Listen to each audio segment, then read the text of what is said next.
Hello and welcome to this very candid conversation. ఈ గత 2-3 నెలల్లో చూస్తే ఇన్ఫ్యాక్ట్ బహుశా ఇంతకంటే ఎక్కువే సోషల్ మీడియా అంతా కూడా, డిజిటల్ మీడియా అంతా కూడా, ఇన్ఫ్యాక్ట్ ఆల్ మీడియా మహిళలకు సంబంధించిన చాలా ఎపిసోడ్స్ మాట్లాడుతున్నారు. రాజ్ తరుణ్ లావణ్య ఇష్యూ ఒకటి బయటకు వచ్చింది, అక్కడ 3వ అమ్మాయి పాత్ర ఉండడం, అలాగే ఆ తర్వాత కోల్కతా ఇన్సిడెంట్ అందరినీ పూర్తిగా కుదిపేసింది.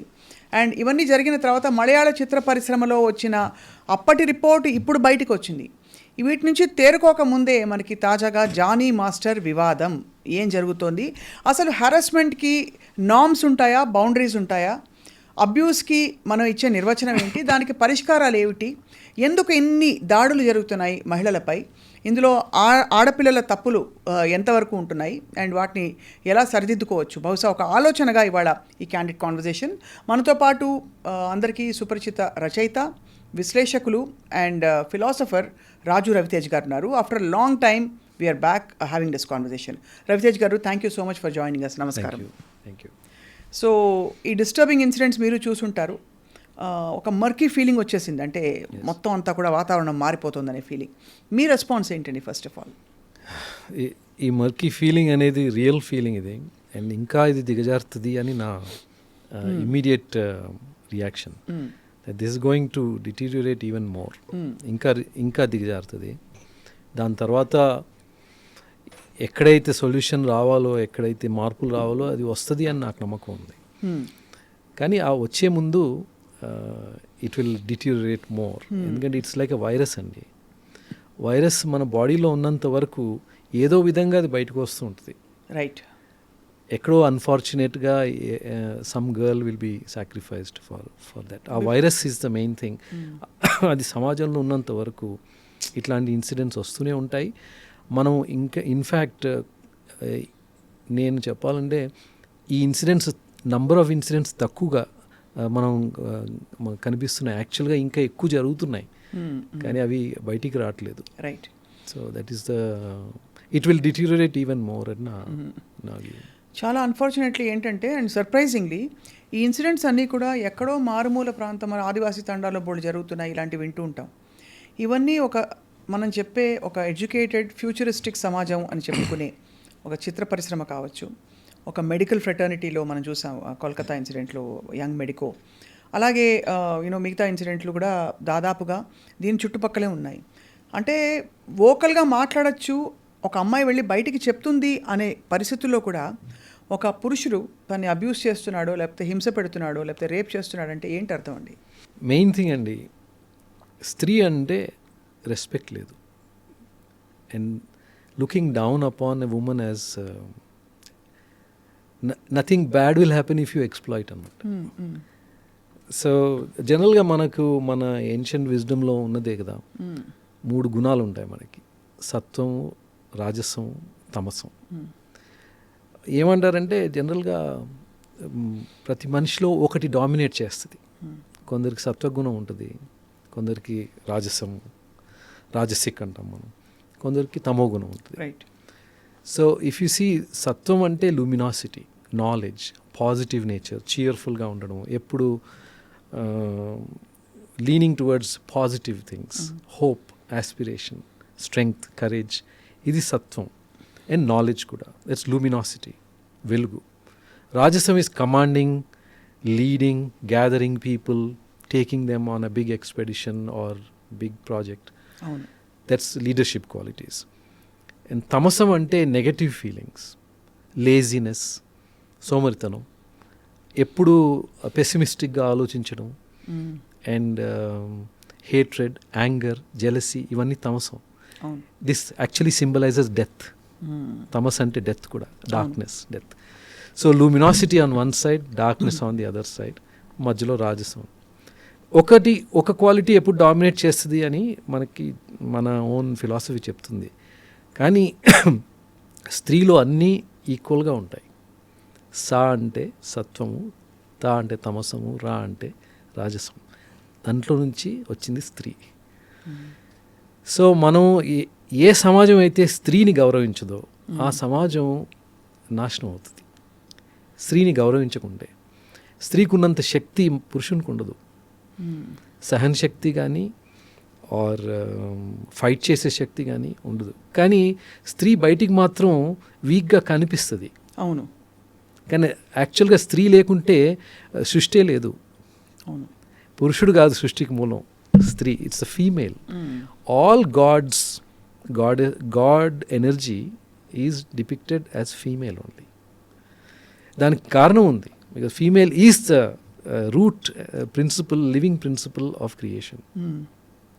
సో ఏ సమాజం అయితే స్త్రీని గౌరవించదో ఆ సమాజం ఏ వీక్ పర్సన్ని గౌరవించదు. So when you exploit a woman or స్త్రీల మీద అత్యాచారం చేసే సమాజం ఎంతో వేరే మంది మీద కూడా చేస్తుంది, వేరే వర్గాల మీద కూడా చేస్తుంది. ఎవరు వీక్ అయితే వాళ్ళ మీద. సో అది దీని ఇండికేషన్ ఏంటంటే పవర్లో ఉన్న వాళ్ళు పవర్లో లేని వాళ్ళని ఎక్స్ప్లాయిట్ చేయడం. కరెక్ట్. స్త్రీకి పవర్ తీసేస్తారు, స్త్రీకి పవర్ ఇవ్వరు. ఈజీ టు ఎక్స్ప్లాయిట్ అని. యా, ఇప్పుడు చాలా విజిబుల్ ఇండస్ట్రీయే తీసుకోండి, ఫిల్మ్ ఇండస్ట్రీ. అందులో ఒక పర్టికులర్ ఉమెన్ చాలా ఫేమస్ అయింది అనుకోండి. ఫర్ ఎగ్జాంపుల్, మంచి యాక్టింగ్ చేసి అందరి మెప్పు పొంది అందరిని ఎంటర్టైన్ చేసి ఆర్టిస్టిక్గా చేస్తే సడన్గా ఆమెకు ఆఫర్స్ తగ్గిపోతాయి, ఆమెను ప్రోత్సహించరు. ఏ స్త్రీ అయితే కొంచెం కాలు ఇక్కడ కొంచెం చెయ్యి అక్కడ చూపించి 5 minutes కొరకు వచ్చి టిటిలేట్ చేసి వెళ్ళిపోతుందో వాళ్ళకి ఎక్కువ అవకాశాలు ఇస్తారు. Is it entirely true? అంటే మనకి నటనాపరమైన, because we talk about Mahanati Savitri garu ఉన్నారు, అలాగా ఎగ్జాంపుల్స్ చాలామంది ఉన్నారు విమెన్ సెంట్రిక్గా. Take examples, you are referring to examples of the 50s and 60s and even 70s. అంటే అప్పుడు పరిస్థితులు బెటర్గా ఉండేవి అనుకోవాలి మరి. ఎస్, అప్పుడు ఎథిక్స్ బెటర్గా ఉండేవి. అప్పుడు మెన్ విమెన్ని రెస్పెక్ట్ చేసేవాళ్ళు, కథలో ఒక పాత్ర ఉండేది. ఇప్పుడు ఎక్కడి నుంచో వస్తారు విమెన్, కథలోకి వెళ్ళిపోతారు, అసలు కథలే లేవు మన ఎంటర్టైన్మెంట్లో. Right. Hero face, slow motion, అవే there is no real story. అందులో ఒక elemental conflict, overcoming or hero's arc మారడం అట్లా ఏముండదు. There is no such thing. Entertainment is a big business. అందులో విమెన్కి ఒక నీచమైన స్థానం ఇచ్చేస్తున్నాము. సో ఇందుకొరకు this is an indication, it's a sign. ఇప్పుడు ఒక 16-17-year-old బాయ్ ఆ సినిమాలు చూసి విమెన్ని ఆ విధంగా ట్రీట్ చేస్తున్నాడు. సో మధుబాల కానీ, మీనా కుమారి కానీ, సావిత్రి కానీ వాళ్ళు ఎప్పుడైనా ఐటమ్ సాంగ్స్ చేశారా అని మనం ఆలోచిస్తే చాలా తక్కువ. స్పెషల్ సాంగ్స్ అని 1-6 కనిపించవచ్చు, కానీ ఈ కల్చర్ లేదు ఆ రోజుల్లో. టిటిలేషన్, women shown as an object only, nothing else. అది చాలా తక్కువ. సో సమాజం దిగజారుతున్న కొద్దీ ఈ స్త్రీని ఎక్స్ప్లాయిట్ చేయడం ఇంక్రీజ్ అయిపోతుంది. ఎక్కడో మనం I feel we're confused as a society అండి, బిట్వీన్ ఒక women rights in every possible way, including her sexual rights, that she has a right to be bold, beautiful, తన ఇష్టం ఉంటే ఎక్స్పోజ్ చేసుకుంటుంది, దాందే ఉంది అని ఒకవైపు. ఇంకోవైపు అలా చేసినందుకు అలా పురుషులే చేస్తున్నారు కాబట్టి అక్కడ ఆపరేషన్ అండ్ అక్కడ మహిళను తొక్కేసే ఒక టెండెన్సీ వస్తుంది అని. సో ఈ రెండిట్లో మనం యాక్చువల్గా లిబరేషన్ ఏమిటి, ఎంపవర్మెంట్ ఏంటంటే ఎలా వెతుక్కోవాలి? స్త్రీ పురుషులు, man woman, they are complementary to each other అండి. Like object and its shadow. Object లేకుంటే షాడో ఉండదు, షాడో ఉందంటే ఆబ్జెక్ట్ ఉందని అర్థం.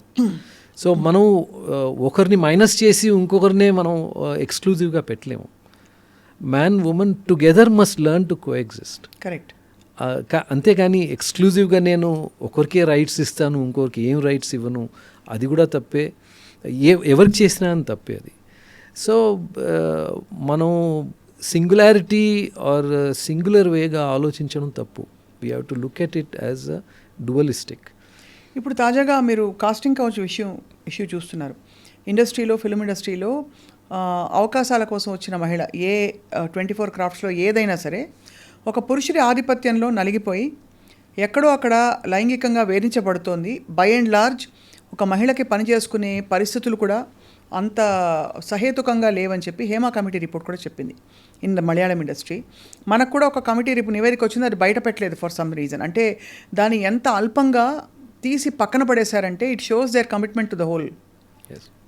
What ever. అంటే ఎంత తక్కువ కమిట్మెంట్ ఉంది వాళ్ళకి లేకపోవడం అనేది బయటపడుతుంది క్లియర్లీ. లేకపోతే ఒక కమిటీ వేసి నివేదిక వచ్చినప్పుడు అది బయట పెట్టి దీని ఫైండింగ్స్ ఇది, మనం దీనికో ఇలా చేయబోతున్నాం అని చెప్పే బాధ్యత ఉంటుంది కదా ఎవరిపైన. Whose responsibility is it and why do you feel especially film ఇండస్ట్రీలో ఇది ఫోకస్ ఎక్కువ ఉందని? ఫిల్మ్ ఇండస్ట్రీలో కనిపిస్తుంది ఎక్కువ. అండ్ ఫిల్మ్ ఇండస్ట్రీలో జనరల్గా బ్యూటిఫుల్ లుకింగ్ పీపుల్ జనరల్గా వెళ్తారు, మ్యాన్ ఉమెన్ ఇద్దరు. సో అక్కడ there is a possibility of very good looking women going there. అవును. అండ్ గుడ్ లుకింగ్ ఉమెన్ని చూడగానే మ్యాన్కి ఇన్సెక్యూరిటీ పెరుగుతుంది. హస్బెండ్ అయినా కానీ, బాయ్ ఫ్రెండ్ అయినా కానీ, ఫ్రెండ్ అయినా కానీ, కొలీగ్ అయినా కానీ, ఒక ఉమెన్కి ఎక్కువగా ఇంపార్టెన్స్ వస్తుంటే వీక్ పర్సన్ సహించలేడు, వీక్ మ్యాన్ సహించలేడు. You have to be very strong to accept that a woman could be better than you. If the woman is unfortunately better than the man, then the man will do his best to put her down. If the man is weak. But by and large అలాగే కనిపిస్తుంది. Week పీపులే కదా power కోరుకుంటారు. అవును. స్ట్రెంగ్త్కి పవర్కి చాలా difference ఉంటుందండి. అవును. People don't bow down to power. పవర్తో లొంగ తీసుకుంటారు అందరూ, కానీ నిజమైన స్ట్రెంగ్త్కి పీపుల్ సహజంగా లొంగిపోతారు. Correct. So it is like the difference between a candlelight and the sun. Sun is goodness of character andi. If you are kind, compassionate, courageous, truthful, honest, virtuous, then you are like the sun. If you have lot of money, if you have many bodyguards around you, నీకు చాలా మంది తెలుసు are contacts ఎక్కువ ఉన్నాయి, political power ఉంది అంటే it's like candle light. So సన్కి candle light మధ్యలో ఎవరిని రెస్పెక్ట్ చేస్తామో, ఎవరికి మన యాక్సెప్టెన్స్ ఎవరికి ఇస్తామని ఆలోచిస్తే ఇట్స్ క్వైట్ ఈజీ. అంతే. We don't like people who are powerful, we fear them. వాళ్ళంటే భయపడతాం మనం, ఏదైనా చేసేస్తారేమో మనల్ని అని. సో పవర్ఫుల్ మంచి వ్యక్తులని ఇష్టపడతాం. రైట్. సో మంచితనం అనేదే ముందుగా ఉండాలి. ఇప్పుడు పవర్ఫుల్ పీపుల్లో మంచితనం తక్కువగా ఉంటుంది, వాళ్ళలో పవర్ ఓరియంటేషన్ ఎక్కువ ఉంటుంది. నేను తిట్టడం కానీ, నీ కెరియర్ ఛాన్సెస్ని నాశనం చేయడం కానీ, పైకి రానివ్వకుండా చూడడం కానీ, ఇది పవర్ ఓరియంటెడ్ పీపుల్ చేస్తారు. They are not good people, but they are in power. And I'm not talking of political power alone. ఏదో ఒక whatever powerful position. So సమాజంలో పవర్ఫుల్ పీపుల్కి మనం ప్రామాణ్యత ఇస్తామా, మంచి వాళ్ళకి ప్రామాణ్యత ఇస్తామా, అది మనం ఆలోచించుకోవాలి. ఎక్కడైతే సమాజంలో మంచి వ్యక్తులకి ఉన్నత పొజిషన్స్ వస్తాయో ఆ సమాజం న్యాచురల్గా బాగుంటుంది. ఎందుకంటే టాప్ పొజిషన్స్లో మంచి వాళ్ళు ఉన్నారు కాబట్టి. సో ఇక్కడ మంచి చెడు కాదు, నీకు ఎంత పవర్ ఉంది, ఎంత డబ్బు ఉంది, ఎంత పలుపడి ఉంది, అది చూస్తే దెన్ జనరల్గా కరప్షనే ఉంటుంది. మరి ఇప్పుడు జానీ మాస్టర్ ఇష్యూలో ఈ విక్టిమ్ కంప్లైంట్ ఇచ్చిన తీరు చూస్తే 16 ఏళ్లకి తనపై అంటే పాక్సో యాక్ట్కి కూడా క్వాలిఫై అవుతుంది. అది prevention of child sexual offences act కింద కూడా క్వాలిఫై అయ్యేలాగా ఒక తనకంటే సుపీరియర్ పొజిషన్లో ఉండే, ఒక బాస్ పొజిషన్లో ఉండే ఒక వ్యక్తి తనని అత్యాచారం చేశాడు తనపై. అలాగే ఆ తర్వాత కూడా చాలా రోజుల పాటు, ఏళ్ల పాటు తనపై అబ్యూస్ కొనసాగిందని చెప్పి, అది భరించలేని పరిస్థితికి వెళ్ళిందని చెప్పి, సరే రకరకాల యాంగిల్స్, ఏమైనా పెళ్లి చేసుకోమని బలవంతం చేశాడని ఒకవైపు, కన్వర్ట్ అవ్వమని బలవంతం చేశాడని ఇంకోవైపు, వీటితో పాటు ఏమైనా అవకాశాలు రాకుండా ఆపేస్తానని బెదిరించాడని. కానీ ఆ మధ్యలో ఆ 16 ఏళ్ల టైంలో జరిగిన సంఘటనకి ఇప్పటికీ మధ్యలో ఉండే ఈ టైం పీరియడ్లో వాళ్ళిద్దరూ కలిసి ఆల్మోస్ట్ ఫ్రెండ్లీగానే ట్రావెల్ చేశారనడానికి చాలా సంకేతాలు వస్తున్నాయి. బట్ ఇప్పుడు వచ్చి ఈ అమ్మాయి ఒక్కసారిగా నోరు విప్పి మాట్లాడడం అన్నది చాలామంది ఎలా పరిగణిస్తున్నారంటే, మధ్యలో అంతకాలం బాగున్నప్పుడు తనకి అప్పుడు నేరం జరిగిందనేసి ఈ 5 ఏళ్లలో బాగుందని చెప్పి ఎలా మనం అప్పుడు నేరం జరిగిందని పరిగణిస్తాం అని ఒకటి, ఈ 5 ఏళ్లలో తన కన్సెంట్తోనే అంతా జరిగిందని ఒకటి. మీ అనాలిసిస్ ఏంటి రవితేజ్ గారు? పర్టికులర్ కేస్ మనం దాన్ని మెరిట్స్ పైనే చూడాలి. కానీ జనరల్గా సపోజ్ నేను ఒక 5 years బ్యాక్ మీ దగ్గర 10 lakhs మనీ తీసుకున్నాను అనుకోండి, ఓకే, అది నేను రిటర్న్ ఇస్తాను అని చెప్పి ఇవ్వలేదు అనుకోండి. ఇప్పుడు మీరు దాన్ని క్లెయిమ్ చేయవచ్చా? 5 years అయిపోయింది అని వదిలేయవచ్చా? The question. If I breach my understanding with you, then it's a tort or at least it's a felony or a crime or breaking of our understanding. So ఎప్పుడైనా నేను దాన్ని క్లెయిమ్ చేయొచ్చు. చేయకూడదు అని ఎట్లా ఉంటుంది? అది కరెక్టే. అది అక్కడ మీకు 10 లక్షలు అంటే మీరు అంటున్నది ఆ మధ్యకాలంలో బాగుంటే కూడా, అంటే ఎస్పెషలీ మంచి టర్మ్స్లో ఉంటే యూ కెన్ స్టిల్ క్లెయిమ్ అని అనొచ్చు. కానీ ఆ టైంలో జరిగిన ఒక ఇన్సిడెంట్ తర్వాత అది కూడా something of this sensitive nature, అతనితో రిలేషన్షిప్లో కొనసాగించడం అన్నది అదొక ఆల్మోస్ట్ అబ్యూస్కి విరుద్ధం కదా. అబ్యూజివ్ రిలేషన్షిప్ అయితే తను అప్పుడే బయటకు వచ్చేసేది ఏదో టైంలో. ఇంత భరిస్తూ ఉండాల్సిన అవసరం ఏంటి అని చాలామంది వాదిస్తున్నారు. But typically what I'm trying to ask you is, ఇలాంటి అబ్యూజివ్ సినారియోస్లో what happens, what is the most common outcome? భయం వస్తుందండి. ఇప్పుడు అబ్యూజివ్ రిలేషన్షిప్స్లో కంట్రోల్ చాలా బిగ్ రోల్ ప్లే చేస్తుందండి. ఇప్పుడు మ్యాన్ అబ్యూస్ చేస్తున్నాడు అనుకోండి ఉమెన్ని, ఆర్ ఉమెన్ కూడా అబ్యూస్ చేయొచ్చు మ్యాన్ని. అట్లా రివర్స్గా కూడా జరగచ్చు. అవును. సో ఎవరిని అబ్యూస్ చేసినా అని అబ్యూజర్ హ్యాస్ కంట్రోల్ అండి. ఇఫ్ ఐఎమ్ ది అబ్యూజర్, నా చేతుల్లో నేను కంట్రోల్ పెట్టుకుంటాను. ఆ కంట్రోల్ ఉంటే సెన్సిటివ్ ఇష్యూస్ ఉంటాయి, ఫ్యామిలీ సీక్రెట్స్ ఉంటాయి, ఫైనాన్షియల్ ఇష్యూస్ ఉంటాయి, సెక్యూరిటీ అండ్ సేఫ్టీ ఉంటుంది. అవన్నీ నేను కంట్రోల్ చేస్తుంటే ఎవరి మీదైతే నేను అది ప్రయోగిస్తున్నానో వాళ్ళకి భయం ఉంటుంది. సో ఇమ్మీడియట్గా వచ్చి బయట ఇట్లా మాట్లాడితే ఏదో ఒకరు దానికి అగెయిన్స్ట్గా చెప్తారు, నా పరువు పోతుంది, నాకు ఇంక మళ్ళీ ఏ రిలేషన్షిప్స్ ఉండలేవు, నా కెరియర్ పోతుంది అనే ఒక భయం ఉంటుంది కదా. ఆ భయాన్ని ఎదుర్కొని సమాజంలో సపోర్ట్ లేకున్నా కానీ, ఫ్యామిలీలో సపోర్ట్ లేకున్నా కానీ బయటికి వచ్చి మాట్లాడడం చాలా కష్టం. సో మనం అది అర్థం చేసుకోవాలి that many abused people will not come out and speak up. ఎందుకంటే ఎందుకులే, ఇప్పుడు మనం ఎన్నోసార్లు ఏదైనా యాక్సిడెంట్ జరిగితే, ఎవరైనా మన మీద ఏదైనా మోసం చేస్తే, మన మీద తప్పు చేస్తే పోలీస్ దగ్గరికి వెళ్ళము. ఎందుకంటే అదొక పెద్ద హెడేక్. ఆల్రెడీ ఈ హెడేక్లో ఉన్నాము, పోలీస్ దగ్గరికి వెళ్తే ఇంకో పెద్ద ప్రాబ్లం వస్తుంది అనే ఒక పీపుల్కి ఎక్కువ నమ్మకం ఉండదండి. దట్ చాలా తక్కువ మంది వెళ్ళి రిపోర్ట్ చేస్తారు క్రైమ్. అంటే ఒక సినిసిజము, ఒక భయము, మిస్ట్రస్ట్ ఇన్స్టిట్యూషన్స్ మీద. మనం ఇప్పుడు ఆ అమ్మాయి బయటకు వచ్చి చెప్తుంటే మరి 5 ఏళ్ళు ఏం చేసావు అని అడగగానే ఆమె ఆ స్పిరిట్ అంతా చంపేసినట్టు అయిపోతుంది. ఆమె ఫైటింగ్ స్పిరిట్ చచ్చిపోతుంది, నాకు ఎవరు సపోర్ట్ చేయట్లేదు ఏంటి అని. సో మనం నిజం తెలుసుకునే లోపల ఆమె ఎన్నిసార్లు చేస్తుందో అంతే కదా. సో ఈ భయం ఉంటుందండి ఎవరికైనా బయటికి రావాలి అంటే. ఇంకోటి, సపోజ్ నేను ఇవాళ మంచిగా ఉండి రేపు మీ మీద సమ్ అట్రాసిటీ చేస్తే మీకు కన్ఫ్యూజన్ వస్తుంది, మంచివాడే కదా, ఇంకో ఛాన్స్ ఇద్దామా అంటుంది. ఛాన్స్ ఇచ్చినందుకు మీరు నన్ను బ్లేమ్ చేస్తే, ఎందుకు ఛాన్స్ ఇచ్చావు మరి అని బ్లేమ్ చేస్తే, అప్పుడు ఆ గేమ్లో నలిగిపోయేది అబ్యూస్ ఎవరైతే ఎక్స్పీరియన్స్ చేస్తారో వాళ్ళు నలిగిపోతారు. సో మనం ఈ విషయాలని అంత బ్లాక్ అండ్ వైట్గా పబ్లిక్లో డిస్కస్ చేయడం చాలా కష్టం. ఎందుకంటే correct, because you can't, it's like mercury అండి, ఎటు ఇది చేస్తే అటు వెళ్ళిపోతుంది, ఏ షేప్ అంటే ఆ షేప్ తీసుకుంటుంది. అవును. సో దాన్ని మనం ఒక బాక్స్లో పెట్టి బ్లాక్ అండ్ వైట్గా ఇది అని చెప్పడం చాలా కష్టం. వసంత కోకిల సినిమా చూసుంటారు మీరు, have you watched? I may have seen it but forgot. ఒక అమ్మాయిలో పర్సనల్ సెల్ఫ్ ఎస్టీమ్కి సంబంధించి స్టంటెడ్ గ్రోత్ ఉన్నప్పుడు, ఒక clear self image, clear sense of self లేని పరిస్థితుల్లో ఇదే కాబోసు అని సరెండర్ అయిన ఒక అమ్మాయి ఒక టైంలో సడన్గా ఆ స్పెల్లోంచి బయటపడుతుంది, where she realises she matters. ఈ కాల మధ్యలో జరిగిన mutually consenting so called relationship or అమ్మాయికి తెలియనితనంలో ఇరుక్కుపోయిన సిచ్యువేషన్లో ఒక్కసారిగా తను ఇమాన్సిపేటెడ్ ఉమెన్ అయినప్పుడు, ఒక ఎవల్యూషన్ వచ్చినప్పుడు సడన్లీ ఇదే వ్యక్తి విలన్లా కనిపిస్తాడు, ఇన్నేళ్ళు నేను భరించానని. Is that natural? You think that's fair towards the man? Fair unfair merits of the కేస్లోనే మనం చూడగలుగుతామండి. జనరల్గా ఇప్పుడు ఉమెన్ కూడా మ్యాన్ని అబ్యూస్ చేయొచ్చండి, కాంజుగల్ రైట్స్ ఇవ్వకుండా రైట్ అబ్యూస్ చేయొచ్చు. ఆర్ ఫాల్స్ కేసెస్ పెట్టి, ఎంతోమంది మెన్ ఉన్నారు డౌరీ కేసెస్ పెట్టారు, అట్రాసిటీ కేసెస్ పెట్టారు, మ్యాన్ ఏం చేయకుండా అని పెట్టారు. సో అట్లా కూడా ఉంటుంది.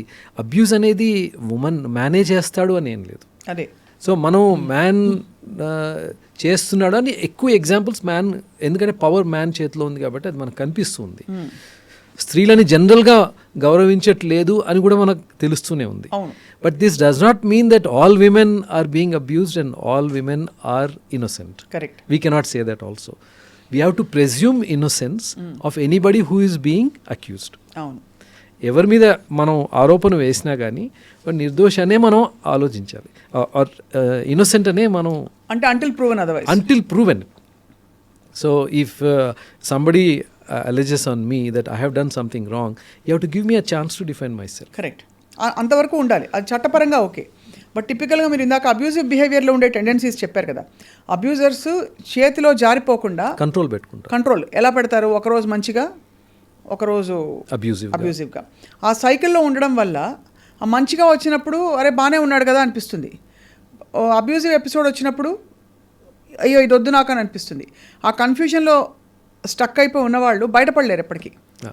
నేను ఒక ఎగ్జాంపుల్ ఇస్తాను, ఇది జరిగిన ఎగ్జాంపులే వితౌట్ నేమింగ్ పీపుల్. ఒక హస్బెండ్ వైఫ్ని కొట్టాడు, he slapped her on the face. ఆమె ఏడ్చుకుంటూ వాళ్ళ పేరెంట్స్ దగ్గరికి వెళ్ళింది. పేరెంట్స్ అన్నారు, మీరు కలిసి 10 ఏళ్ళు ఉన్నారు, ఒక్కసారి నేను కొట్టాడు, దానికి నువ్వు మొత్తం మ్యారేజ్ పాడు చేసుకుంటావా అని రిటర్న్ పంపించారు. సో ఇది మనం కరెక్ట్ అనుకోవాలా, తప్పు అనుకోవాలా? వాళ్ళిద్దరు మళ్ళీ అడ్జస్ట్ అయితే మనం ఏమనుకోవాలి?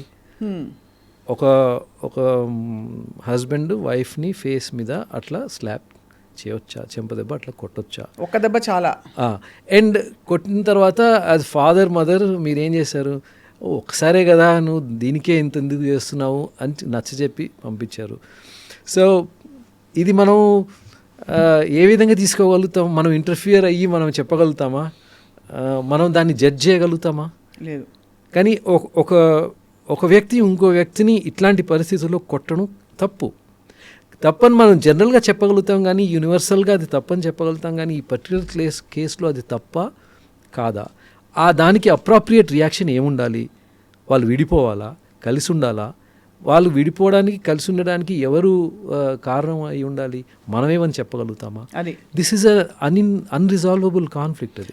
సో ఇక్కడ మనకి ప్రైమా ఫేసి వింటున్న ఫ్యాక్ట్స్ని బట్టి ఈ అమ్మాయి కెరియర్లో ఎదుగుతున్న క్రమంలో ఈ అమ్మాయి కూడా తన గుప్పెట్లో ఉంటే ఫర్ వేరియస్ రీజన్స్ తన కెరియర్ కూడా డిస్టర్బ్ కాకుండా ఈ అమ్మాయిని అణిచిపెట్టు ఉంచచ్చు అనే ఒక జలసీతో వచ్చిన ఎపిసోడ్ ఇది అని కొంతమంది అంటున్నారు. అంటే అబ్యూజర్ సైకాలజీలో మీరు అన్నారు కదా, ఈగోయిజం కూడా ఉందని. అబ్యూజర్ రూట్ ఈగోయిజం అండి. అబ్యూజర్లో ఉండే రూట్ ఈగోయిజం, దాంతో వచ్చేవి the ancillary qualities, all since అండి, అరిషడ్ వర్గాలన్నీ వస్తాయి. అదే కామ, క్రోధ, లోభ, మోహ, మద, మాత్సర్యాలు అన్నీ వస్తాయి. ఏమిటి రవితేజ్ గారు పరిష్కారం? ఇప్పుడు ఇంతవరకు ప్రాబ్లం గురించి మాట్లాడాం. What is the solution? Solution అంటే ఎవరు ఇండివిజువల్స్ అండి, they should aim at some kind of spiritual elevation and enlightenment. మన సమాజంలో అది తగ్గుతూ పోతుంది. సో ఇతరుల కొరకు మనం ఏదైనా చేయడము, ఇతరుల కొరకు జీవించడము, అది గొప్ప ధ్యేయం. But a lot of abuse happens in the name of God. రిలీజన్లో గాడ్ లేడు, ఎప్పుడో వదిలిపెట్టి వెళ్ళిపోయాడు గాడ్. రిలీజన్ పేరు వాడి, కానీ రిలీజన్ పేరు వాడి అమ్మాయిలని అణగదొక్కే ప్రయత్నం చేయడం, అన్ని అది అబ్యూస్ కాదా? డెఫినెట్గా అన్ని రిలీజన్స్లో ఉండొచ్చు, without any exception. Abuse is abuse అండి. ఇప్పుడు కత్తి ఉంది, కత్తితో నేను కూరగాయలు కోయొచ్చు, ఆర్ ఎవరినైనా చంపొచ్చు, ఆర్ ఎవరన్నా చంపుతుంటే ఆ కత్తి వాడి నేను వాళ్ళని ప్రొటెక్ట్ కూడా చేయొచ్చు. కత్తిని మనం we cannot hold knife responsible, అది వీల్డ్ చేసే పర్సన్లో ఉంటుంది. కరెక్ట్. రిలీజన్ కూడా అంతే, రిలీజన్ కత్తి లాంటిది. దాన్ని ఏ విధంగా నేను వాడుతాను నా క్యారెక్టర్ పైన ఉంటుంది. కానీ ఆ రిలీజన్లో ఏముంటుందండి? ప్రతి రిలీజన్ మంచి థింగ్స్ చెప్తుంది, మంచి టీచింగ్స్ ఇస్తుంది, కానీ వాడేవాని బట్టి ఉంటుంది. సో నేను బిగినింగ్లో చెప్పిన 4 ఎపిసోడ్స్లో కూడా స్టార్టింగ్ ఫ్రమ్ మనకి కోల్కతా ఇన్సిడెంట్ కావచ్చు, అక్కడ కూడా ఆ అమ్మాయి గొంతు విప్పి ఏదో ప్రశ్నించే ప్రయత్నం చేస్తే తనని కంట్రోల్ చేసే క్రమంలో తనని లైంగికంగా చంపేసి ఆ తర్వాత నిజంగానే చంపేశారు. మలయాళ చిత్ర పరిశ్రమలో వచ్చిన షాకింగ్ విషయాలలో జూనియర్స్ నుంచి సీనియర్స్ వరకు అందరూ కూడా ఏదో స్టేజ్లో వాళ్ళని ఏ విధంగా కంట్రోల్ చేయాలో తెలియక లైంగికంగా అదుపులోకి పెట్టుకునే ప్రయత్నం చేశారు. ఇక్కడ మనం వింటున్న జానీ మాస్టర్ ఈ ఎపిసోడ్లో కూడా మరో విధంగా తన్ని ఎదగకుండా తన్ని అదుపులో పెట్టుకుని కంట్రోల్ చేసే ప్రయత్నం జరిగింది. So it is extremely unfortunate that ఒక స్త్రీ లైంగికంగా వేధించబడి తద్వారా ఒక అబ్యూస్కి లోన్ అయ్యి కంట్రోల్కి లోన్ అవుతుంది. దిస్ ఈజ్ మిసాజినీ అండి. మిసాజినీ. మిసాజినీ అంటే జనరల్గా హేట్రెడ్ ఆఫ్ ఉమెన్ అని అంటారు, but it's not exactly that. Misogyny అంటే ఏంటంటే there are some rules which are made by man, and if the woman does not follow those rules, there will be a punishment. The punishment is misogyny. That is called punishing a woman for not following the man's rules. అది is called misogyny. That and is ఈ misogyny. Cases అన్నిట్లో that's what is happening. ఇప్పుడు నేను ఏదో విధంగా మిమ్మల్ని మోసం చేసి నా బుట్టలో పడేసుకున్నాను. ఓకే, మీరు 16 ఏళ్ళు కావచ్చు, 20 కావచ్చు, 25 కావచ్చు, somehow I have cot you. Okay, దాని తర్వాత నేను మీ లైఫ్ని కంట్రోల్ చేస్తాను, మీకు లిమిట్స్ పెడతాను, ఆ లిమిట్స్లో మీరు బ్రతకాలి, నాతోనే బ్రతకాలి, నేను చెప్పింది వినాలి. మీరు ఇవన్నీ చేస్తే నేను మీతో చాలా బాగా బిహేవ్ చేస్తాను. ఓకే, మీకు అన్నీ ఇస్తాను, ఇల్లు ఉంటుంది, బట్టలు ఉంటాయి, ఎక్కడికైనా వెళ్ళొచ్చు, ఏదైనా కానీ నేను చెప్పిందే వినాలి. నేను రూల్స్ సెట్ చేస్తాను, నా రూల్స్. ఆ రూల్స్ బ్రేక్ చేస్తే నాలో ఉన్న మిమ్మల్ని పనిష్ చేస్తాను. ఆ పనిష్మెంటే మిసాజినీ. సో రూల్స్ బ్రేక్ చేస్తే నేను అడగొచ్చు కదా, అయ్యో నేనే అన్ని రూల్స్ సెట్ చేశాను, మరి ఆమెకి వేరే ఏదన్నా ఆశ ఉండొచ్చు కదా, నేను అడగాలి, కనుక్కోవాలి, మరి నేను ఇవన్నీ చేస్తున్నాను, నీకు ఓకేనా, or would you like something else అని అట్లా నెగోషియేట్ చేసుకోవడము అది వేరు. నువ్వు నేను చేయొద్దంటే చేసావు కదా, ఇప్పుడు చూడు నేనేం చేస్తాను, అదనమాట. సో కాస్టింగ్ కౌచ్ కూడా అంతే. నీకు రోల్ కావాలా, సినిమాలో రోల్ కావాలా, 1000 మంది వెయిట్ చేస్తున్నారు, నీకెందుకు ఇవ్వాలి, సో నువ్వు ఇవి చేస్తే నీకు ఇస్తాం. సో ఆమె సచ్చినట్టు చేస్తుంది. చేసిన తర్వాత ఎవరికైనా చెప్తే పనిష్మెంట్ వస్తుంది ఆమెకి. వేరే వాళ్ళకు కూడా వేరే వాళ్ళకు కూడా ఎగ్జాంపుల్గా ఈమెను పనిష్ చేస్తారు, సో దట్ వేరే వాళ్ళు కూడా బయటికి రావద్దని చెప్పేసి. So this is misogyny in action. Misogynists చాలా క్వయట్గా చేస్తారు, చాలా కల్చర్డ్గా కనిపిస్తారు బయట, పెద్ద ఉన్నతమైన పొజిషన్స్లో కూర్చొని ఉంటారు. Whether it's in bureaucracy, whether it's in movies, whether it's in business, they are all sitting, or in politics, they are all sitting. ఎందుకంటే పవర్ ఉన్నప్పుడు నేను చెప్పిన మాట నువ్వు వినవా, సేమ్ థింగ్ నార్సిసిజంకి వస్తుంది. నేను చెప్పింది వినాలంతే, నేను చెప్పింది వినకుంటే నేను పనిష్ చేస్తాను. పనిష్ ఏంటి, డివోర్స్ ఇస్తాను, నిన్ను ఎవరు ఇష్టపడకుండా ఇష్టపడేటట్టు నేను చెయ్యను. That means somebody should not like you. If they like you, I will punish you. Like there are people who will say you are looking very nice అంటే వాడు ఇంటికి వెళ్ళి ఫైట్ చేస్తాడు వైఫ్ తోటి, వాళ్ళందరూ నేను ప్రైజ్ చేస్తున్నారు అంటే, ఎందుకంటే వీనికి ఇన్సెక్యూరిటీ వచ్చేసింది, వైఫ్ని ప్రైజ్ చేశారు కాబట్టి. He can't take it. You will say, you should not come next time to my friends. Or he'll put her down in other ways. In some other way వస్తుంది. I am not a misogynist but అని start చేస్తాడు. So ఇది మనం అంటే animal behaviour అండి, ఇది it's an animal behaviour. Self awareness ఒకటి, దీనికి అసలు క్యూర్ ఉంటుందండి? ఉంటుంది, అంటే ఈ ఫిలాసఫీలోనే ఉంటుందండి.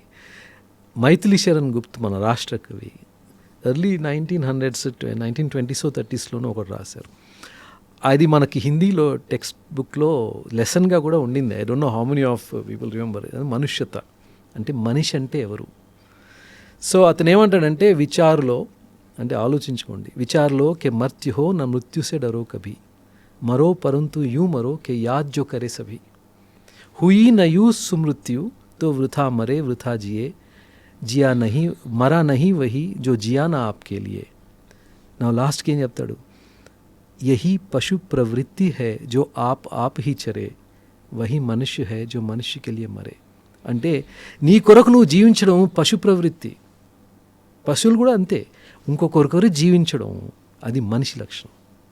సో ఇఫ్ యూ సే నా కొరకు నేను చేసుకుంటాను, నీకేమైంది, this is the order of the century, this is the 21st century అంటే ఈ వాల్యూస్ ఎప్పుడు చేంజ్ కావు. ఒక మనిషి ఇంకో మనిషి కొరకు జీవించినప్పుడే వాడు మనిషి, లేకుంటే వాడు పశువు. సో ఇది మనిషి గుర్తిస్తే మ్యారేజ్లో హస్బెండ్ వైఫ్ కొరకు జీవిస్తాడు, పిల్లల కొరకు జీవిస్తాడు, ఆ పిల్లలు వైఫ్ ఇతని కొరకు జీవిస్తారు, అప్పుడు అది మ్యారేజ్ లాగా నిలుస్తుంది. లేకుంటే నా కొరకు నేను జీవిస్తే, నా భార్య తన కొరకు తను జీవిస్తే, పిల్లలు తన కొరకు జీవిస్తే, మేము ముసలోళ్ళు అయిన తర్వాత మమ్మల్ని వదిలేస్తారు. పిల్లలు ఎందుకంటే వాళ్ళ కొరకు వాళ్ళు జీవించాలిగా, అందరూ పశువులాగా బతుకుతాం. కరెక్ట్. ఇప్పుడు మనం కనిపించేది ఏంటి, మనకి మీరు ఇచ్చిన ఇన్సిడెంట్స్ ఎన్నో ఇన్సిడెంట్స్. అవును. రోడ్ బిహేవియర్ తీసుకోండి, పశువుల్లాగానే డ్రైవ్ చేస్తాం మనం. సో ఈ పశు ప్రవృత్తి ఎక్కడి నుంచి వచ్చింది? మనలో ఉంటుంది అది. అవును. దానికి మనం ప్రోత్సహిస్తే అది బయటకు వస్తుంది. సో వహీ పశు ప్రవృత్తి హే జో ఆప్ హీ చరే, వాని కొరకు వాడే తింటున్నాడు, పశువు కూడా అంతే చేస్తుంది కదా. వహీ మనుష్య హే జో మనుష్యకి లియే మరే. ఇది గ్రేట్ ఫిలాసఫీ ఇన్ ఇండియా అండి. మన భారతదేశం నిలిచింది అంటే ఇట్లాంటి విలువలు ఉన్నందుకు నిలిచింది. అయన్ ర్యాండ్ లాంటి విలువలు ఉంటే ఎప్పుడో నాశనం అయ్యేది. అయన్ ర్యాండ్ ఏమంటుంది? వహీ మనుష్య హే జో ఆప్ హీ చరే అంటుంది. అంటే ఎవరి కొరకు వాడు బ్రతికే వాడే మనిషి అని అయన్ ర్యాండ్ అంటుంది. ఇఫ్ యూ రీడ్ ఫస్ట్ 10 పేజెస్లో ఆమె హేట్రెడ్ తెలిసిపోతుందండి. Hatred for German philosopher Kant. Because she hated Germans. She was running away from the Germans from Russia. So she had hatred for Germans, and German philosopher she postulated her theory against the German philosopher Kant for critique of pure reason. She kind of juxtaposed it. అంటే నా philosophy ఆయన ఫిలాసఫీకి compete చేసేటట్టు నేను పెడతాను అని. But ఆయన philosophy it will live even after 1000 years in a good way. She will be remembered as a villain because she encourages animalistic behavior. And it encourages in me to bring the animal out, not you the don't human. think that's evolvement or evolution of any kind, right? In what way? In what way అంటే basically ఇప్పుడు వస్తున్న కొత్త new age థియరీస్కి అది almost ఒక పునాదిలా ఉంది. That you know love your self first. Yes, that is the perversion of the principle of self love అండి. ఇప్పుడు ఆదిశంకర అన్నాడు, దేహో దేవాలయో ప్రోక్తో జీవదేవ సనాతన. అంటే that's the same thing Jesus said, your body is the temple of God and it is I who live in it. And Shankara అనింది అదే, నీ దేహం దేవాలయం, అందులో ఉన్న జీవం దైవం కదా. సో ఆ దైవాన్ని నువ్వు ప్రేమించడం, దాన్ని గౌరవించడం, అది నీ బాధ్యత. అది వదిలేసి సెల్ఫ్ లవ్ అని చెప్పి కొంచెం సెల్ఫ్ రివర్స్లో వెళ్ళి అంటే దాన్ని కంప్లీట్గా ఒక ఎగోసెంట్రిక్ లవ్గా మార్చుకోవడం అన్నది, that's a perversion of that principle. Amazing, very well said. Yeah, you're perverting self love is not selfishness. Self love అంటే మీలో ఉంది కూడా దైవమే కదా మరి. సో నేను నాలో దైవాన్ని నేను గుర్తించినప్పుడు మీలో దయ్యాన్ని ఎందుకు చూస్తాను? నా భార్యలో నాకు దైవమే కనిపిస్తుంది. నాలో చూసినప్పుడు అమ్మాయిలో నేను దైవం ఎందుకు చూడలేను? చూడగలుగుతాను కదా. So if you see Wordsworth అన్నాడు, I'm giving you Hindi and Sanskrit and now English. Wordsworth Expostulation and Reply అనే ఒక పోయంలో he said that the eye cannot choose but see. The eye cannot choose but see. You cannot bid the ear be still. Our bodies feel wherever they are, against or with our will.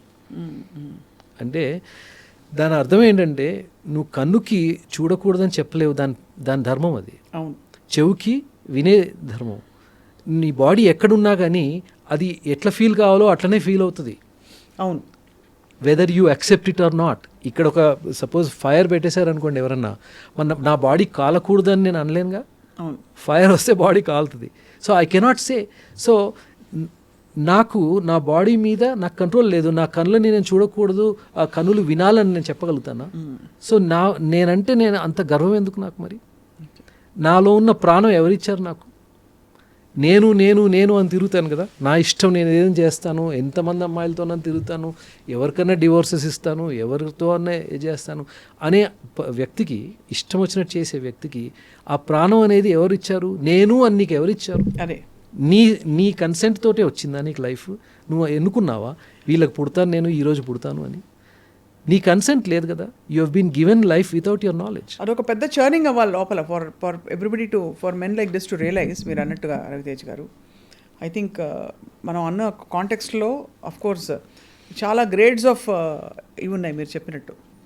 ఒకటి డైరెక్ట్గా abuse చేసి harm చేసే ఇన్సిడెంట్లు, ఇంకోటి సైలెంట్గా abuse చేస్తూ సిచ్యువేషన్స్ని manipulate చేసే వ్యక్తులు, ఇప్పుడు కాస్టింగ్ కౌచ్ విషయంలో మాట్లాడినప్పుడు కానీ అది ఇది. మూడోది సెల్ఫ్ అవేర్నెస్ లేకుండా నేను అని బతికేసే ఇంకో గ్రేడ్. అదే గొప్ప అనుకోవడం. సో దాన్ని projecting it as a divine value. నువ్వు సెల్ఫిష్గా ఉండు అని ప్రోత్సహించడం. చిల్డ్రన్ చెప్తారు, ఫాదర్ చెప్తాడు, మావాడు టైగర్ అండి, ఎవడు చెప్పిన మాట వినడు అంటే ఏం పెంచుతున్నావు ఆయన మళ్ళీ నీ పిల్లలకి అదే నేర్పిస్తున్నావు. మావాడు టైగర్, ఎవరినంటే వాడిని కొట్టేస్తాడు. This a particular father was telling me this. I said but that is not right కదా అంటే మనం అట్లనే ఉండాలాడు. సో అట్లా పెంచితే animals actually whatever we say about మన పిల్లల్ని ఎలా పెంచుతున్నామో, ఐ థింక్ మీరు చెప్పిన ఇలాంటి క్యాజువల్ స్టేట్మెంట్స్ నుంచి ఒక పర్సనాలిటీ ట్రైటే ఫామ్ అయిపోయే ప్రమాదం ఉంది. సో చాలా మైండ్ఫుల్నెస్ అవసరం అందరికీ. అండ్ మీరు అన్నట్టుగా ఎప్పుడు మాట్లాడింది అనేది ముఖ్యం కాదు, మాట్లాడడం ముఖ్యం. She has the right to speak up and we have the duty to listen to her. We must listen to her and then judge accordingly. అదే ఎలాగో చట్ట పరిధిలో జరగాల్సిన ఇన్వెస్టిగేషన్ జరుగుతుంది, సమాజ పరిధిలో మాత్రం ఖచ్చితంగా తనకు ఒక fair chance and she has to be heard. Yes. ఇంకోటి, if I may be allowed to add, we should not give success to abusers అండి. అబ్యూస్ చేసే వాళ్ళని సమాజంలో వాళ్ళకి సక్సెస్ ఇవ్వకూడదండి. వాళ్ళని ఉన్నతమైన పొజిషన్స్లో పెట్టి ఏం కాదులే అని అనుకుంటే సమాజం నాశనం అయిపోతుంది. కరెక్ట్. ఒక 2-3 జనరేషన్స్లో ఇంకా దిగజారిపోతుంది, చాలా నాశనం అయిపోతుంది. సో దాన్ని మనం ఆపలేము. సో అబ్యూజర్ ఉన్నాడు అంటే వాడు ఎక్కడో బ్యాక్గ్రౌండ్లో లాస్ట్ రోలో ఉండాలి. వాన్నే సెంటర్లో తీసుకొచ్చి పెద్ద పెద్ద పదవులు ఇచ్చి వాళ్ళకి ఫేమ్, నేమ్ అండ్ మనీ ఇస్తే what are we telling? Abuse చేసేవాడిని మనం అట్లా ఎట్లా చేయగలుగుతాం? ప్రూవ్ అయిన తర్వాత కూడా we don't pull them down. అది మన సమాజం చేసే పెద్ద తప్పుది. We're enabling that as a norm. The abuse saying as a that norm. it is okay. Yeah. Definitely a lot of food for thought, Ravitej garu. Thank you for your wonderful insights and మళ్ళీ తప్పకుండా మరొక అంశంపై కలుద్దాం, మాట్లాడదాం deeper into the issues and into the fundamental facts. Thank you. Thank you so much. Thank you very much.